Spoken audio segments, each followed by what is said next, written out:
खुलुमबाय Bodoland एंखं television studio आं आइनार सिगुयारि दिनै फुंबिलिनि गाहाय रादाबफोराव दङ।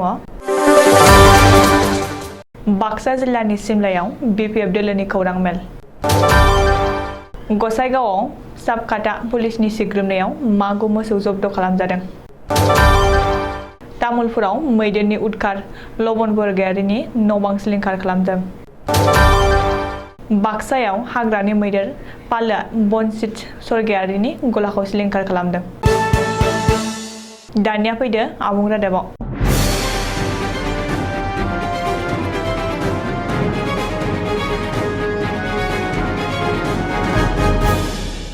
खौरां मेलनि जोहै प्रमद बर'नि हेंथा खालामदों बिटिसिनि एमसिएलए थामहिनबा बिटिसि गावखुंथायारि आफादनि बेरेखा दोलोनि गाहाय देरहासार बसुमतारिया प्रमद बर'नि हेंथायै गोबां जाख्ल'नायनि अजद बसुमतारिनि रायजो राजाफोरनो नंखाय बाथ्रा बुंनानै जाख्ल'दों बिटिसिनि गाहाय मावफुंगिरि सोद्रोमा प्रमद बर'आ बिटिसि जौगाथायनि मुङाव नंखाय खोथा होदों प्रमद बर'आ कक्लाबारि बियाबनि रायजो राजाफोरजों थागोन होननानै थगायदों प्रमद बर'आ बिटिसिनि सासेबो फोरोंगिरिखौ साख्रियाव थिसनखो प्रमद बर'आ देरहासार बसुमतारिया उदां सोंलु सोंदों प्रमद बर'नियाव गंबेसे फरायसालि प्रभिन्सियेलाइज खालामखो होननानै सोंलु सोंदों। खौरां मेलाव देरहासार बसुमतारिजों लोगोसे एमसिएलए जय बसुमतारि बारग' एमसिएलए तानेश्वर बसुमतारि बारग' एमएलए मानेश्वर ब्रह्मजों लोगोसे गोबां बिपिएफनि दैदेनगिरिफ्रा बाहागो लायो। क'क्राझार जिल्लानि गसाइगाव महकुमा बेंखनाव साबकाटा थानानि पुलिसा सिग्रोमनायाव मागु मोसौ जब्द खालामनो हादों। मख'नो गोनांदि रायजो सोरखारनि गोख्रों होबथासेयावबो पुलिसनि मेगनाव हाद्रि सारनानै हरसेनि गेजेरावनो सोनाब बंगनिफ्राय आसाम फारसे सिखावै मोसौ लांलाय लाबोलाय खालामनाया जोबनानै थाङाखै आरो सोलिगासिनो दङ।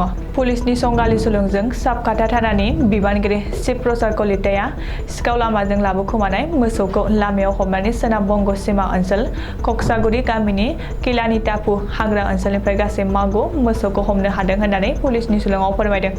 अदेबानि पुलिसा मोसौ दालाल एबा फालांगिखौ हमनो हायाखै। उनाव पुलिसा गासैबो मोसौखौ साबकाटा थानायाव लाबोदों होननानै खौरांगिरिनि सिगाङाव बुंथिदों।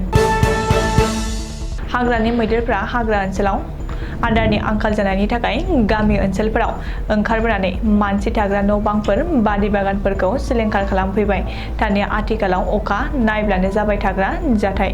मख'जाथावदि तामुलपुर जिल्लानि खैरानि कारखेला गामियाव लबन बरगयारिनि न'खराव हरनि समाव मैदेरा हाग्रानिफ्राय ओंखारबोनानै न' बांफोरखौ बोफाय बोसि खालामनानै न' सिंनि माइ माइरं थोरसि लथा चेयार टेबोल उन्दुग्रा बिसना बायदिफोरखौ न' सिङाव हाबनानै सिलिंखार खालामजोबदों।